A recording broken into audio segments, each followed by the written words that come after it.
Yes. देखिएगा द्विघात समीकरण quadratic equation x square plus k x plus 4 is equal to 0 में के का मान हमें ज्ञात करना है, जबकि मूल कैसे हैं? बराबर। और मूल बराबर कब होते हैं? जब बी स्क्वायर माइनस 4ac बराबर 0 हो। बी स्क्वायर माइनस 4ac यानी विविक्त कर का मान अगर 0 है, डी इज इक्वल टू 0 है, ये डी है, इसको क्या बोलते हैं अपन? इसको डी बोलते हैं। ये डी इज इक्वल टू 0 होता है, D is equal to 0। D का मान, डी मतलब B square minus 4ac, D किसके बराबर होता है? बी स्क्वायर माइनस 4ac के। तो डी बराबर 0 मतलब बी स्क्वायर माइनस 4ac बराबर 0। अब देखिएगा भाई साहब कि जो आपको इक्वेशन दी गई है, जो समीकरण आपको दी गई है, इस समीकरण में इसकी तुलना एक मानक समीकरण से जब हम करते हैं, तो मानक समीकरण से इसकी तुलना करेंगे तो ये हो जाएगा a x square plus b x plus c बराबर 0, यही होगा ना? तो अब बताइए यहाँ पे कि ए एक्स स्क्वायर, तो ए कितना है? एक माइनस 4, सॉरी बी कितना है? बी के माइनस 4, ए कितना है? 1, सी कितना है? 4 बराबर 0। एम्प्लाइज डेट के स्क्वायर, 4 एकम 4, 4 चौक 16। एम्प्लाइज डेट के स्क्वायर, 16 उधर गए, धन के हो गए, एम्प्लाइज डेट के, है ना? के वर्ग घटेगा तो वर्ग घटा तो वर्गमूल आ गया। अब भैया एम्प्लाइज डेट के बराबर 4 चौक 16, 4 चौक 16। तो इस तरीके से आपका प्लस माइनस में बाहर जब भी निकलता है प्लस माइनस लगता है। वर्गमूल के बाहर जब भी कोई वस्तु निकलती है तो प्लस माइनस लगाया जाता है। के 2 मान आए, के का मान आया एक बार तो प्लस का 4 और एक बार माइनस का 4, ये हमने के का मान निकाल लिया। दिस इज आंसर, यही हमारा आंसर है।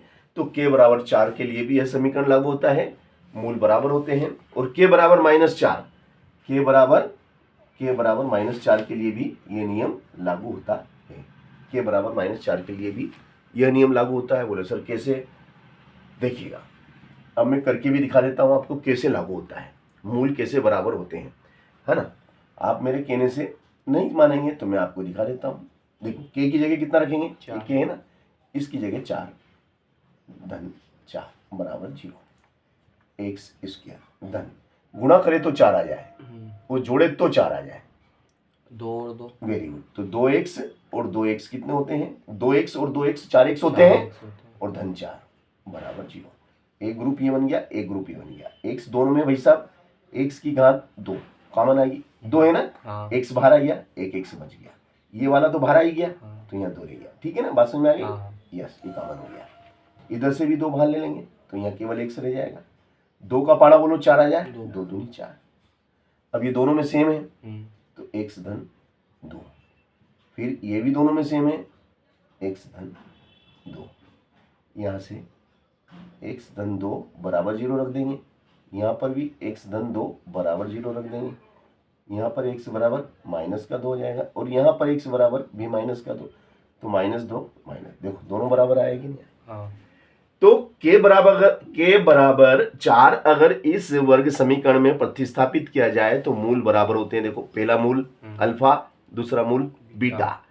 तो अल्फा और बीटा दोनों सेम है, alpha is equal beta, alpha is equal. अब ये तो मैंने के बराबर 4 रखा, अब के बराबर -4 रख के देखो तो ये माइनस कर लो, यह माइनस करके देखो तो ये सब माइनस हो जाएंगे, फिर ये माइनस और ये भी माइनस हो जाएगा, तो अंदर भी माइनस हो जाएगा, यहाँ पे भी माइनस, नहीं यहाँ पे माइनस आ जाएगा, और माइनस के 2 बाहर लेंगे, कॉमन लेंगे तो क्या लेंगे? कॉमन भी माइनस का 2 आएगा, माइनस का 2 कॉमन आ जाएगा, फिर ये आपका इस तरीके का रूप हो जाएगा, क्योंकि ब्रैकेट सेम है तो x -2, फिर अगले ब्रैकेट में x -2 बराबर 0, फिर यहाँ से x -2 बराबर 0, यहाँ से x ऋण का उधर गया धन का 2, x -2 बराबर 0, तो x उधर गया तो धन का 2, तो 2 2 अल्फा बराबर बीटा।